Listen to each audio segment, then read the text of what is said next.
जल का फॉर्मूला क्या हुआ, H2O, बॉइलिंग पॉइंट यानी क्वथनांक बिंदु 100 डिग्री सेल्सियस और 212 डिग्री फ़ारेनहाइट होता है। फ्रीजिंग पॉइंट यानी हिमांक बिंदु 0 डिग्री सेल्सियस यानी 32 डिग्री फ़ारेनहाइट होता है। जल तीनों अवस्था में ठोस, द्रव, गैस में पाया जाता है। इसको नोट कर लेंगे। अब इस चीज को क्लियर करेंगे और बहुत इंपॉर्टेंट चीज है, पूछा जाता है कि सबसे पहले ऑर्गेनिज्म यानी कि कोई भी जीव जंतु जैसे है उसका जन्म शुरुआत कहाँ से हुआ, तो जल में ही, जल में कहता है ना, जल से ही क्या हुआ है, हमारा ऑर्गेनिज्म का शुरुआत हुआ है। छोटे छोटे पहले कीड़े मकोड़े जल में जन्मे, उसी के बाद जैसे जैसे क्या होता है ना, बड़े बढ़ते बढ़ते बहुत सारा बड़ा बड़ा जीव जंतु आने लगे और यही से जल से ही क्या हुआ है, शुरू हुआ है। काफी बार पूछा जाता है। अब देखिए जल का अध्ययन क्या है, कोई पूछ दे आपसे तो याद रखेंगे हाइड्रोलॉजी। हाइड्रोलॉजी क्या होता है, जल का अध्ययन होता है। लेकिन यही पे कह दे हाइड्रोपैथी, ध्यान दीजिएगा, हाइड्रोपैथी सब में आंसर छुपा हुआ रहता है। हाइड्रोलॉजी मतलब जल का अध्ययन, लॉजी मतलब अध्ययन, अध्ययन करना, जैसे बोलते हैं ना जूलॉजी, साइकोलॉजी, है ना, और ए बोलते बायोलॉजी। और ये हाइड्रोपैथी, पैथी का मतलब होता है एक प्रकार का चिकित्सा करना। तो हाइड्रो मतलब जल, यानी जल से बहुत सारी बीमारी होता है, इसमें जल से इलाज किया जाता है। हाइड्रोपैथी यानी चिकित्सा, जल से चिकित्सा करना, जल से ठीक करना किसी बीमारी को, हाइड्रोपैथी कहलाएगा। ये एलोपैथी, होम्योपैथी रहता है ना, उसी प्रकार हाइड्रोपैथी। जल्दी से नोट कर लीजिए इसको। अब आपसे कोई पूछे कि यह क्या है, H2O, तत्व है, यौगिक है, मिश्रण है, तो क्या कहिएगा? यौगिक। हाँ यौगिक है, यानी कि इसमें 2:1 में जुड़ा है। इसमें हाइड्रोजन 2 गो, ऑक्सीजन 1 गो, तो यह क्या हो जाएगा, कंपाउंड हो जाएगा, यानी यौगिक हो जाएगा। अब आगे बढ़ते हैं जी। जल यानी H2O, इसका अनुभार पूछे आपसे, अनुभार, मॉलिक्यूलर वेट। अब देखिए इसका इंग्लिश में बोले मॉलिक्यूलर, बताए थे ना, कंपाउंड में मॉलिक्यूल आता है, कंपाउंड में मॉलिक्यूल आता है, तो यानी इसका अनुभार। तो आपको क्या करना है, कैसे अनुभार निकालना है H2O का, जरा गौर से देखिएगा। H2O लिख दिए, हाइड्रोजन और ऑक्सीजन 2 गो एलिमेंट यहाँ आया है। हाइड्रोजन का लिख लीजिए सब कुछ, हाइड्रोजन का सब कुछ लिख लीजिए, सॉरी यहाँ पे ऑक्सीजन है तो 8 होगा, यहाँ 16 होगा। हाइड्रोजन का 1 होता है। अब देखिए सवाल कैसे बनाएंगे इसको। हाइड्रोजन कितना है, एक होता है इसका मास ऊपर में, यानी इसका इसका मास होता है 1, तो 1 गुना और 2, इसी को ऊपर वाला को परमाणु भार भी कहते हैं, परमाणु द्रव्यमान भी कहते हैं, लेकिन ये कंपाउंड है इसलिए यहाँ पे अनुभार कहेंगे, चाहे इसी को आणविक द्रव्यमान कह सकते हैं। अगर हिंदी से कभी भी सवाल सॉल्व कीजिए, डाउट लगे तो इंग्लिश वर्ड दिख लीजिए, उसका क्लियर हो जाएगा, ठीक है। तो अनुभार 1 गुने 2 हो जाएगा, और ऑक्सीजन का 16, तो कितना आया, 18 ग्राम आंसर हो जाएगा। 18, इसको AMU भी लिख सकते हैं, एटॉमिक मास यूनिट भी लिख सकते हैं, इसको नोट कर लीजिए जल्दी से।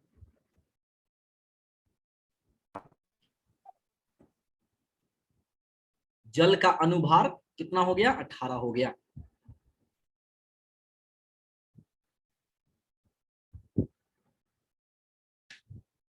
अब देखिएगा नेक्स्ट, फटाफट लिखिएगा।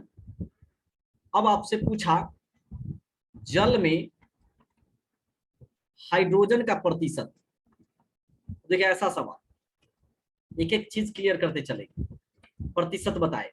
तो जल का फॉर्मूला बताइए कितना था, H2O पहले था फॉर्मूला हमारा, इसका अनुभार कितना निकाले थे, 18 ग्राम निकाले थे। तो आप ही सोचिए ना, पहले इसको अगर चेंज करिएगा तो इसमें कहिएगा हाइड्रोजन कितना था, 2 ग्राम, 18 ग्राम में 2 ग्राम हाइड्रोजन है, और ऑक्सीजन कितना था, 16 ग्राम था कि नहीं था, बोलिए।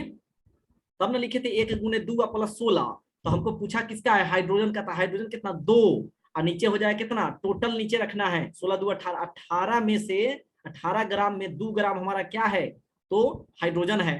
अब परसेंटेज निकाल लीजिए, 2 9 18, यहाँ कट गया 100/9, यानी 9 11 1, यानी 11 9 99 100, यानी 100/9 क्या हो गया हमारा, यानी इसी को परसेंटेज में भी चेंज कर सकते हैं, पॉइंट में भी भेज सकते हैं, है ना, तो पॉइंट में भेज दीजिए, इतना प्रतिशत क्या है हमारा, तो यहाँ हाइड्रोजन है हमारे जल में। निक्की जी समझ में आ रहा है ना? Yes sir. हाँ, यानी इस तरह से कभी पूछेगा, देखिए और सवाल बनाइए, पूछा गया कैल्शियम कार्बोनेट में कार्बन का प्रतिशत, कैल्शियम कार्बोनेट में कार्बन, कैल्शियम का, सॉरी हाँ कार्बन रखिए कोई दिक्कत नहीं है, कार्बन का प्रतिशत बताएं। तो क्या करेंगे देखिए गौर से, कैल्शियम कार्बोनेट का फॉर्मूला जानिए पहले। कार्बोनेट का होता है CO3 और कैल्शियम है तो CaCO3। अब इसका कह सकते हैं इसका मॉलिक्यूलर वेट, अनुभार निकालिए। कैल्शियम का 40, कार्बन का 12, ऑक्सीजन का 16, तो ये 48। कहां से? तो पीरियोडिक टेबल याद रखिए 1 से लेकर 30 तक में, उसमें याद रखिएगा। ये आ जाएगा 100, यानी 100 हो गया टोटल। अब पूछा है किसका? कार्बन का, तो कार्बन का 12 होता है ना, 12 गुने 100। प्रतिशत निकालने के लिए कभी प्रतिशत निकालना है तो गुना 100 कर दीजिए, कट गया तो 12%। यानी कह सकते हैं कैल्शियम कार्बोनेट में कार्बन का प्रतिशत कितना है? तो 12% है। नोट कर लीजिए। तो जल का अनुभार, जल का निकाल लिए। उसके बाद कैल्शियम कार्बोनेट, किसी भी ऐसा सवाल जितना भी बताए हैं उसको नोट करते चलिए और समझते चलिए, और इसको रिवीजन भी कीजिए प्लीज, नहीं तो फिर रह जाएगा वो दिक्कत में। वो दिक्कत में नहीं, दिक्कत में आप रह जाइएगा। चलिए आगे देखते हैं। अब जल सब कुछ क्लियर कर चुके हैं। अब थोड़ा सा हम बात करते हैं, जल में ही बात करने के बाद भारी जल की बात करते हैं। भारी जल ये क्या होता है जरा गौर से देखिएगा। इसी को गुरु जल भी कहते हैं, ध्यान दीजिएगा। गुरु जल, गुरु जल। तो इसका D2O होता है। अब D2O का पूछा जाता है फुल फॉर्म परीक्षा में, कभी कभी पूछेगा भारी जल का सूत्र क्या है, तो D2O, और उसका पूछेगा उसका नाम बताइए, सूत्रवा का नाम बताइए। तो याद रखिएगा ड्यूटीरियम ऑक्साइड, नोट कर लीजिएगा। ड्यूटीरियम ऑक्साइड बोलते हैं D2O को, ड्यूटीरियम ऑक्साइड बोलते हैं D2O को, इसको नोट कर लीजिए जल्दी से। भारी जल गुरु जल हो गया। अब इसका हम BP और FP बताए। BP का मतलब क्या बताए थे? क्वथनांक बिंदु। यानी क्वथनांक बिंदु का मतलब होता है कि वह कितना पर टेम्परेचर पर उबलने लगेगा, खौलने लगेगा, बॉयल हो जाएगा। तो बताइए नॉर्मल जल जब 100 डिग्री सेल्सियस था तो इसका बॉइलिंग पॉइंट तो ज्यादा होना चाहिए ना, 101.4 डिग्री सेल्सियस हो जाएगा। उसका 100 डिग्री सेल्सियस था तो इसका 101.4 हो जाएगा। अब अगर इसका हम पूछेंगे फ्रीजिंग पॉइंट यानी हिमांक बिंदु, ये बर्फ कब बनेगा, ये जल भारी वाला जल, तो वो था 0 डिग्री सेल्सियस पर, तो उससे तनिसा ज्यादा होगा, 3.8 डिग्री सेल्सियस पर होगा। इसको नोट कर लीजिए जल्दी से। भारी जल क्या होता है और इसको फॉर्मूला क्या है, boiling point, freezing point clear किए। आगे बढ़ेंगे।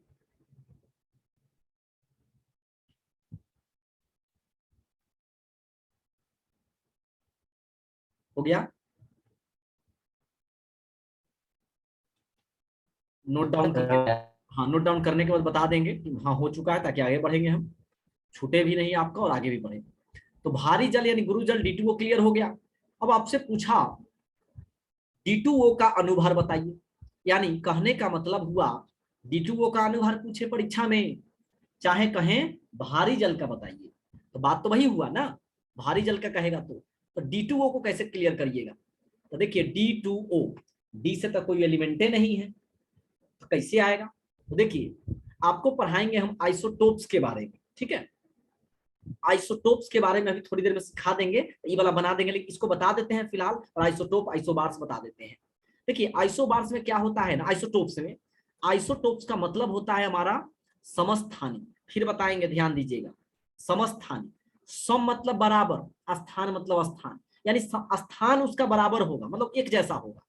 कोई भी दो एलिमेंट हो, कोई भी दो एलिमेंट हो और उसका परमाणु संख्या सेम होने लगे और परमाणु द्रव्यमान अलग अलग होने लगे, देख रहे इसका अलग है इसका अलग है, ऊपर वाला परमाणु द्रव्यमान, तो ये दोनों अगर सेम है तो उसको बोलते हैं समस्थानिक। अब बात करें हाइड्रोजन का समस्थानिक क्या है, क्वेश्चन वहीं से निकल कर आया है, क्वेश्चन आया है निकल कर। हाइड्रोजन की बात करें तो हाइड्रोजन के 3 गो समस्थानिक है, प्रोटियम, ड्यूटीरियम और ट्राइटियम। 1 1 1 ये तीनों हाइड्रोजने हैं। 1 2 और 3। ड्यूटेरियम का देखिए तो मास कितना है, ड्यूटेरियम का मास कितना 2 है, 2 गुने यहाँ 2 बैठाइए और ऑक्सीजन का 16 हो जाएगा, 4 + 16 यानी कितना हो गया 20। तो D2O का कभी अनुभार पूछे परीक्षा में तो आपको 20 बताना है, और जल का पूछे तो 18 बताना है, साधारण जल का। इसको नोट कीजिए, इसको नोट कीजिए।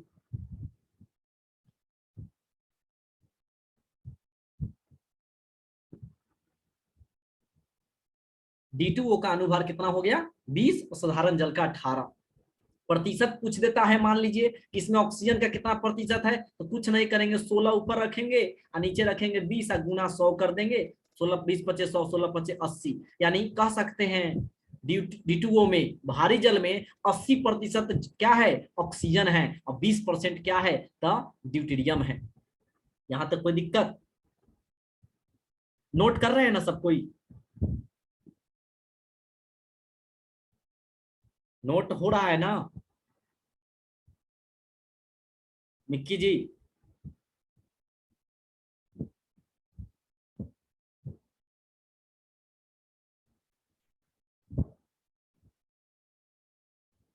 अब देखिएगा गौर से,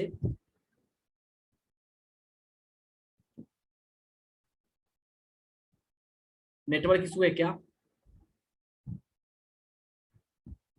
चलिए देखिए, अब यहाँ पे ड्यूटेरियम, तो अब यहाँ पूछा जाता है, लिख लीजिएगा नोट करके, टी क्या है, रेडियो एक्टिव, रेडियो सक्रिय, रेडियो सक्रिय तत्व है कह सकते हैं ट्रिटियम को। ट्रिटियम जो है रेडियो एक्टिव है, रेडियो एक्टिव है, रेडियो एक्टिव, समझ रहे हैं?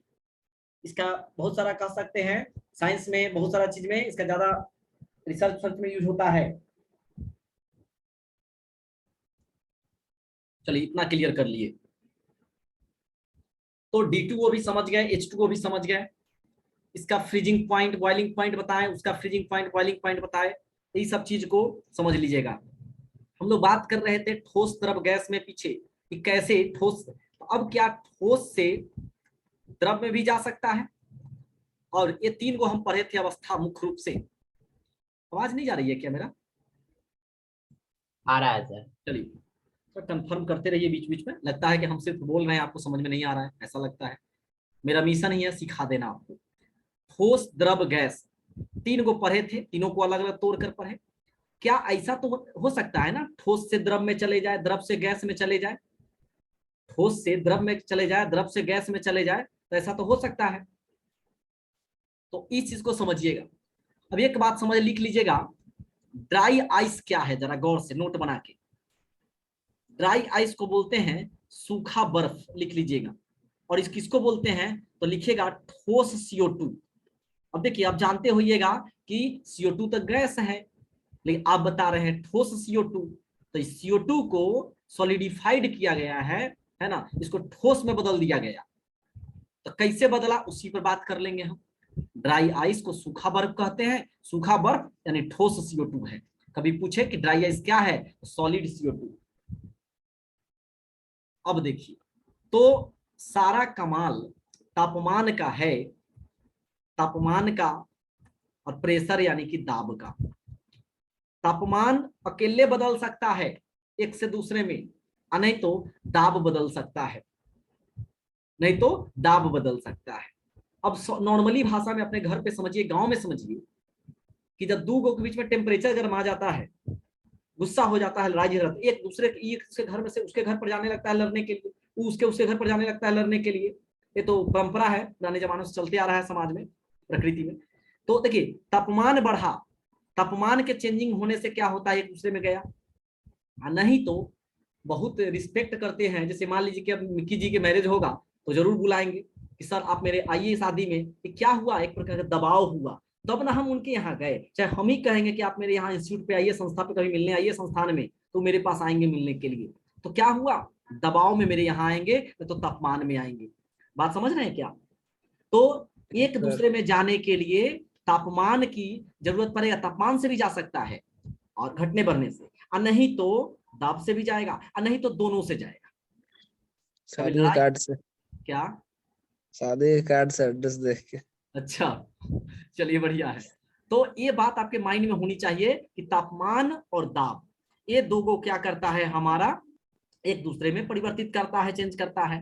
तो अब एक बात को समझिएगा जरा, बहुत इंपॉर्टेंट बात बताने जा रहे हैं कि ठोस से द्रव में जाएगा, द्रव से गैस में जाएगा, ठोस से द्रव में जाएगा, द्रव से गैस में जाएगा। तो इधर से भी देखिए, इधर से इधर जाएगा ना, तो याद रखिएगा कभी भी ठोस, अपन फोनवे को ले लीजिए ना एग्जाम्पल के तौर पे, ठोस है वो, उस बेचारा को गर्म करिएगा ना, धीरे धीरे प्लास्टिक सब पिघल के पानी बन जाएगा, लिक्विड बन जाएगा।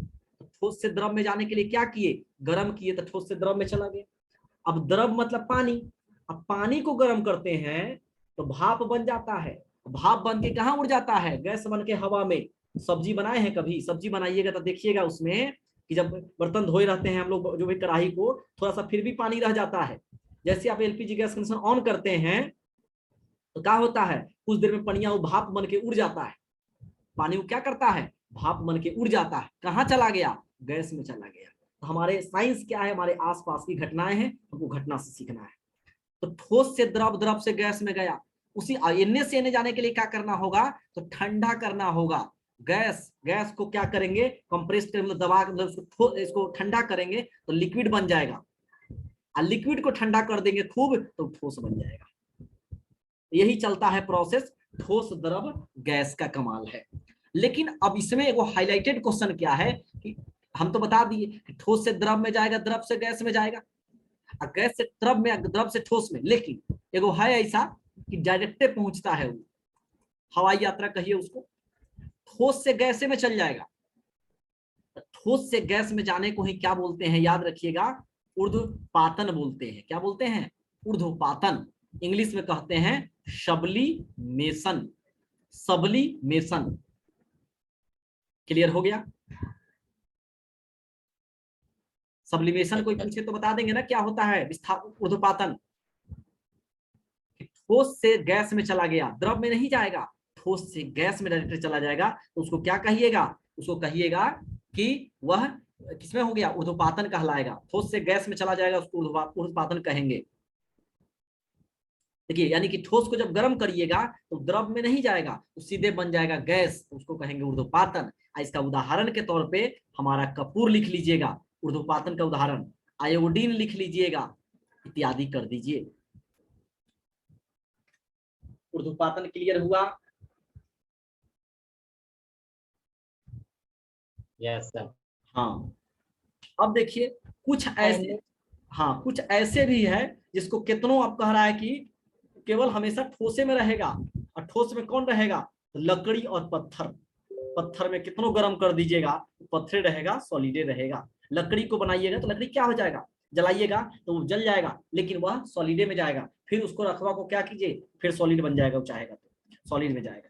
तो आपको यहां तक आपको आसानी से क्लियर हो गया। तो तत्व देखिए, तत्व यौगिक, अब तत्व एगो एलिमेंट आया, तत्व यौगिक आया। हम अब यहाँ पे आपको क्या कर चुके हैं, यौगिक और मिश्रण क्लियर कर चुके हैं।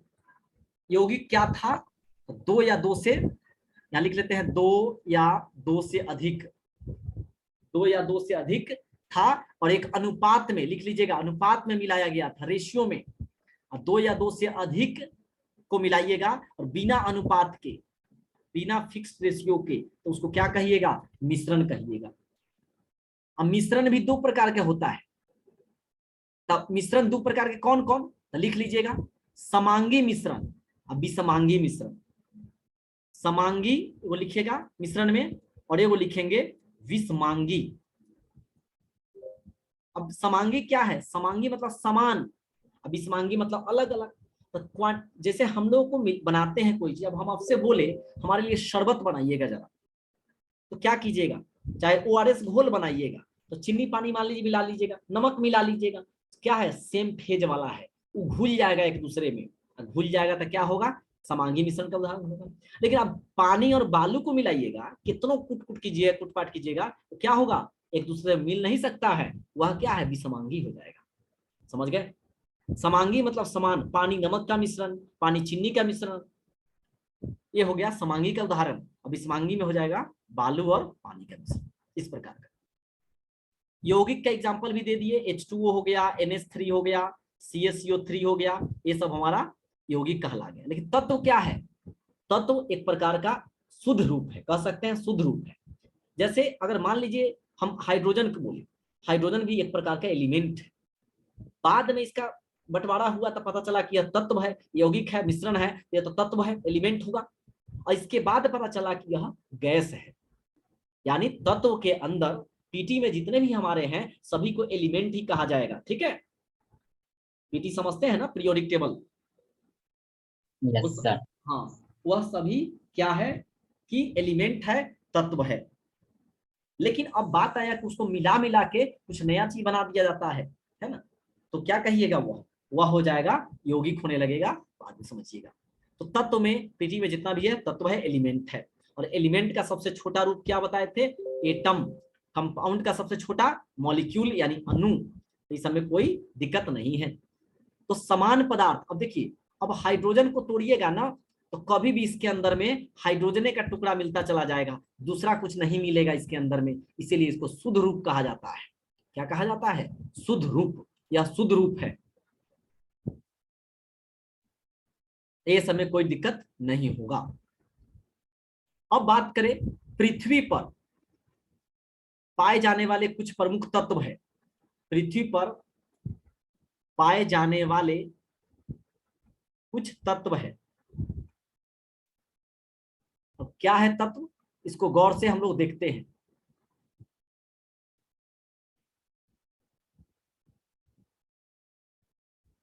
पहला यहां बात करें ऑक्सीजन, तो 46.6% है। अब बात करेंगे सिलिकॉन, सिलिकॉन 27.72% है। एल्यूमिनियम, एल्यूमिनियम 8.13% है। अब बात करेंगे लोहा, लोहा को आयरन बोलते हैं, Fe, या 5% है। ये कम से कम 4 को जान लीजिए। पृथ्वी पर अगर बात करें तो क्या क्या है, अब देखिए इसको याद रखने का एक तरीका बता रहे हैं, जरा याद रखिएगा ट्रिक से। ऑक्सी एल्लो, ऑक्सी एल्लो, ओ से क्या हो जाएगा? ऑक्सीजन। अब देखिए सी मतलब सिलिकॉन, सिलिकॉन, ए मतलब एल्यूमिनियम, एल्यूमिनियम, लो मतलब लोहा। याद हो जाएगा आप आसानी से कि कौन सा तत्व ज्यादा है? ऑक्सी एल्लो, यानी ऑक्सी मतलब ऑक्सीजन, यहाँ पे सी मतलब सिलिकॉन, ए मतलब एल्यूमिनियम, लो मतलब लोहा। यानी ऑक्सीजन हमारा 46.6%, सिलिकॉन 27.72%। याद रखेंगे, यहाँ 28 भी कर लेंगे तो कोई दिक्कत नहीं है, यहाँ 47 भी कर लेंगे तो कोई दिक्कत नहीं है, एग्जाम में मरा जाएगा। एल्यूमिनियम 8.1 है तो 8% रखेंगे, और यहाँ आयरन 5% रखिएगा।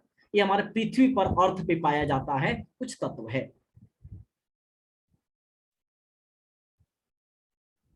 हो गया सर। अब देखिए यहां तक कोई दिक्कत नहीं है। अब हम बात करेंगे हमारे शरीर में पाया जाने वाला, मानव शरीर में, मानव शरीर में पाए जाने वाले तत्व, पाए जाने वाले तत्व देखिएगा गौर से। ऑक्सीजन, कार्बन, हाइड्रोजन, इतना जान लीजिए, अब ज्यादा कुछ नहीं जानना है। एक दो और जान लीजिए मन है तो, नाइट्रोजन जान लीजिए, कैल्शियम जान लीजिए। ठीक, अब देखिए अगर हम बात करें ऑक्सीजन की, तो हमारे शरीर में ऑक्सीजन है 65%। आप कहिएगा पर्यावरण में बताएंगे अभी हम, वायुमंडल में तो वहां 21% है। यानी ब्रह्मांड में जितना, माने हमारे पर्यावरण में, हमारे वातावरण में जितना ऑक्सीजन है वायुमंडल में, उसमें है 21%, 100 में 21 है ऑक्सीजन। लेकिन हमारे शरीर में क्या है कि जितना भी गैस होगा उस सभी का 65% ऑक्सीजन है, तो शरीर है ना, उसको बचाना है। अब कार्बन और हाइड्रोजन कैसे याद रखिएगा? कार्बन का परमाणु संख्या 6 होता है, 6 के पहाड़ा में 18 आता है, लिख लीजिए। हाइड्रोजन का 1 होता है तो 1 से याद हो जाएगा 10%, कभी इन दोनों में उलझिएगा नहीं। अब नाइट्रोजन की बात करिएगा तो यह ले लीजिए 3%। अगर कैल्शियम की बात करेंगे तो हो जाएगा 2%। इसको नोट कर लीजिएगा, ये मानव शरीर में हो गया।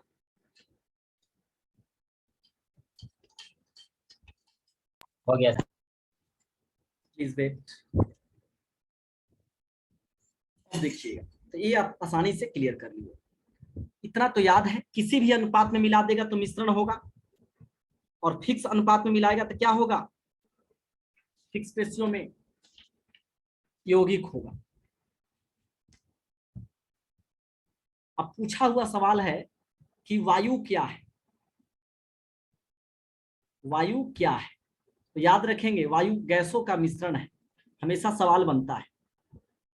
और रेत क्या है, सवाल हमेशा बना है, रेत क्या है, तो रेत याद रखेंगे क्या है, यौगिक है, कभी इसमें उलझेंगे नहीं, नोट कीजिए।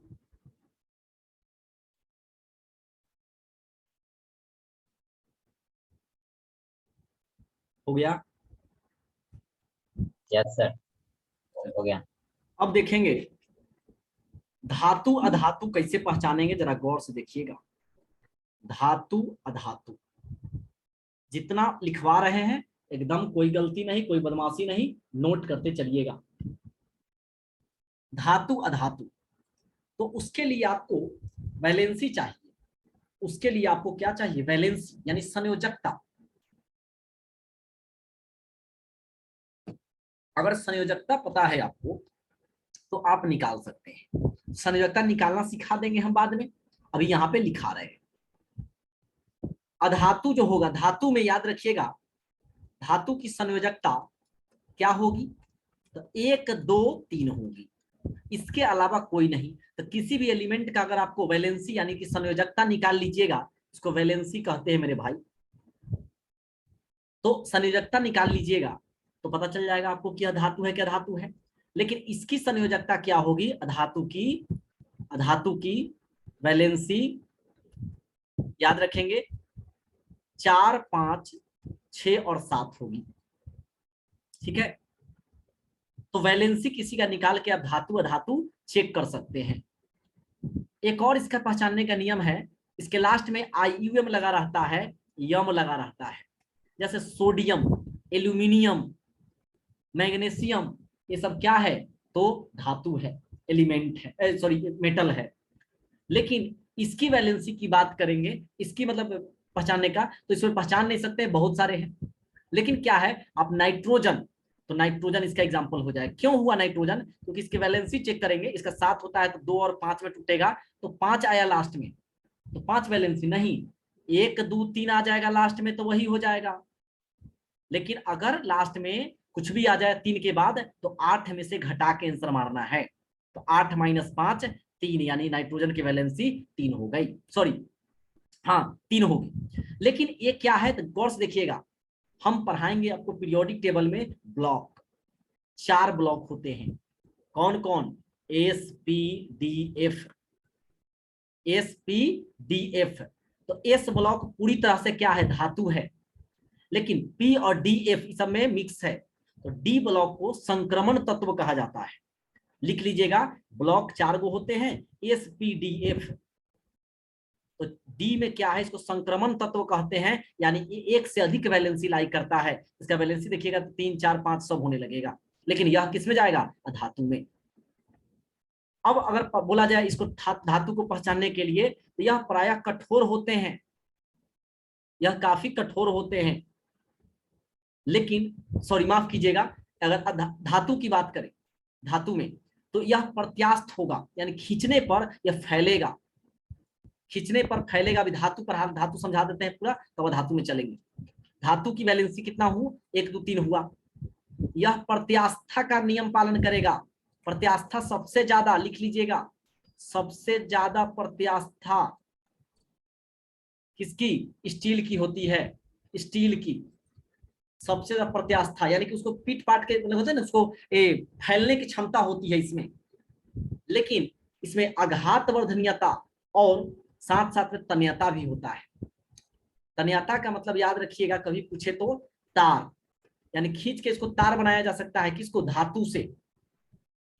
और आघातवर्धनीयता, आघातवर्धनीयता इसका मतलब क्या होता है, गौर से समझिएगा। तो इसको खींचकर मतलब इसको मारिएगा, इसको मारा जाएगा हथौड़ा से, तो फैल के चादर बन जाएगा। तो आघातवर्धनीयता का मतलब होता है कि यह चादर बनेगा, तन्यता मतलब तार, तो यह गुण किसका है, धातु का है। क्लियर हो गया। अब बोलेंगे इसमें धातुई चमक होगी, या ठोस अवस्था में होगा, या धातुई चमक होगी इसमें, या ठोस अवस्था में होगा। अपवाद में पारा याद रखेंगे, अपवाद मतलब एक्सेप्शन। पारा क्या है, तो धातु होते हुए भी द्रव अवस्था में पाया जाता है, यह धातु है। दो को लिखाएंगे अभी हम, रुक जाइए। अगर हम बोले पारा धातु द्रव, लिख लीजिएगा, पारा धातु होते हुए भी कमरे के तापमान पर द्रव अवस्था में है। और ब्रोमीन की बात करेंगे, ब्रोमीन तो यह अधातु है और कमरे के ताप पर यह भी द्रव अवस्था में है। ये बहुत हाईलाइटेड क्वेश्चन है, काफी बार पूछा जाता है, नोट करेंगे। पारा 2 अक्षर के, धातु 2 अक्षर के, द्रव अवस्था में। ब्रोमीन 3 अक्षर के या धातु 3 अक्षर के, ये भी द्रव अवस्था में। कब, कमरे के ताप पर, कमरे के टेम्परेचर पर। इसको नोट कर लीजिएगा। अब आगे बढ़ते हैं धातु में। धातु में बैलेंसी कितना था, 1 2 3 था, तो अपना इलेक्ट्रॉन ही त्याग करता है। समझ में आ रहा है कि बाउंस कर रहा है? आ रहा है सर। हाँ, अपना इलेक्ट्रॉन त्याग करता है, और त्याग करता है तो क्या बनाएगा, अपना इलेक्ट्रॉन किसी को देगा तो पॉजिटिव बनाएगा ना, तो यह धनायन बनाएगा, धनायन बनाएगा। लिख लेंगे, इलेक्ट्रॉन त्याग करके लिख लीजिएगा, ज्यादा आसान हो, करके धनायन बनाएगा। 1 2 3 होता है इसकी संयोजकता। अपना इलेक्ट्रॉन त्याग कर देगा और धनायन बनाएगा। और सोचिए, और धनायन बनाएगा तो वह मेटल कहलाएगा, धातु कहलाएगा। हो गया। अब देखिए, धातु और अम्ल जब मिलेगा, धातु के साथ अगर हम, धातु के साथ कोई अम्ल एसिड को जब रिएक्शन करवाएंगे तब क्या बनेगा, तो यह लवण हाइड्रोजन बनता है, लवण और हाइड्रोजन बनेगा, यानी जल, जल बनने लगेगा। इसको नोट कर लीजिएगा, बहुत इंपॉर्टेंट है। तो धातु पूरी तरह से आपका क्लियर हो गया है। 3-4 बातें यहां से काफी निकल कर आया। इलेक्ट्रॉन त्याग करके धनायन बनाता है। अगर बात करें हम कि यह अम्ल से अभिक्रिया करके लवण और हाइड्रोजन बनाता है। कमरे के ताप पर धातु कौन सा है जो द्रव अवस्था में रहेगा, तो कमरे के ताप पर धातु बोलेगा तब पारा, और धातु बोलेगा तब ब्रोमीन। ये भी समझ गए, तो कोई दिक्कत नहीं है। अब देखिए, विद्युत का सुचालक होता है, ये भी नोट करिएगा। धातु विद्युत का सुचालक होता है। सुचालक मतलब अच्छा से बिजली पास करेगा, क्योंकि इसमें फ्री इलेक्ट्रॉन, फ्री इलेक्ट्रॉन, मुक्त इलेक्ट्रॉन होता है, इलेक्ट्रॉन होता है, फ्री इलेक्ट्रॉन होता है, इसीलिए इससे बिजली पास करेगा।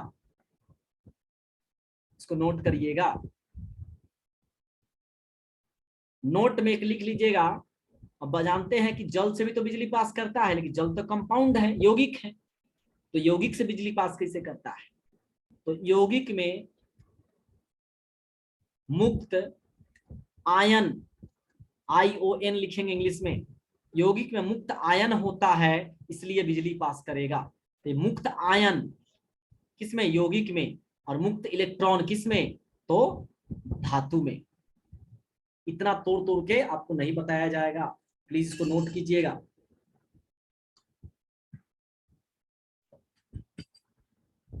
समझ में आ गया? Yes sir. जब हम आपको बोल दिए विद्युत का ही सुचालक होता है, तो कोई ऐसा होगा जो धातु होते हुए भी विद्युत का सुचालक नहीं होगा। तो देखिए, सीसा लिख लीजिएगा, अपवाद में है, अपवाद में सीसा। सीसा क्या है, सीसा अपवाद में आता है, धातु होते हुए भी इससे भी, सॉरी, यह धातु है लेकिन इसे बिजली पास नहीं करेगा, सीसा।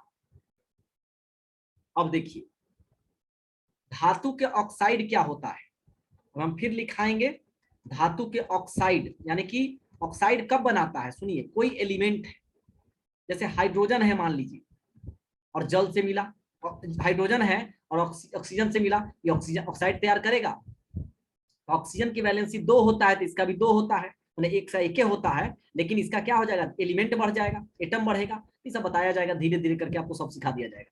तो H2O2 बनाता है, तो इसको बोलते हैं H2O2 को हाइड्रोजन परऑक्साइड।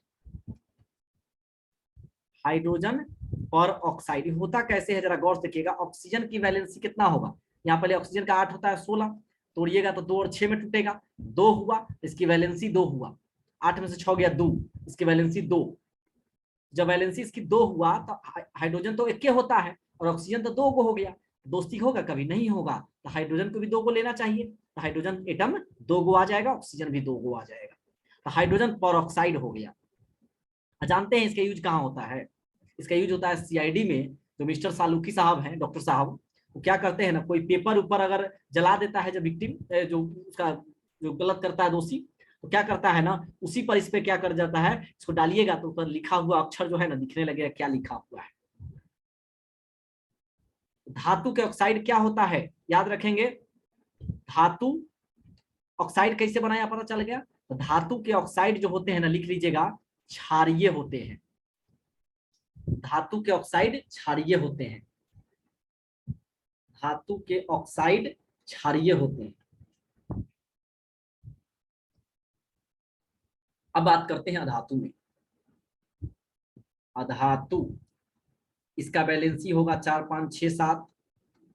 यह कठोर होगा लेकिन टूट भी जाएगा, कठोर प्लस भंगुर। अब इसका मतलब क्या है, कठोर तो होवे करेगा धातु, लेकिन इसको हम जैसे मारिएगा, हथौड़ा के प्रहार कीजिएगा तो टूट के टुकड़ा टुकड़ा हो जाएगा। तो आप ही बताइए, जब टूट गया तो इसे हम क्या कर सकते हैं, तार नहीं बना सकते हैं, चादर नहीं बना सकते हैं। इसका मतलब तन्यता और किसका, तो ये गो और है तन्यता और साथ साथ में आघातवर्धनीयता के नियम को पालन नहीं करेगा। तो समझ गए अधातु क्यों है ये हमारा। अब बात करेंगे विद्युत के क्या होगा। विद्युत के कुचालक होगा, यानी बिजली पास नहीं करेगा इससे, लेकिन अपवाद में याद रखिएगा ग्रेफाइट। पेंसिल में हमारा ग्रेफाइट पाया जाता है, पेंसिल में ग्रेफाइट पाया जाता है, और उससे क्या होता है, बिजली पास करता है। धोखा से भी उसको बिजली के संपर्क में लाने की कोशिश ना करेंगे, नहीं तो शॉर्ट सर्किट हो जाएगा। तो ग्रेफाइट यह जो है क्या है, तो यह अधातु है लेकिन बिजली पास करता है। अब इस चीज को देखिएगा क्या होता है कि विद्युत के क्या हुआ, कुचालक, कौन, अधातु, लेकिन ग्रेफाइट से बिजली पास करेगा। एक सवाल पूछता है हमेशा, लेड पेंसिल में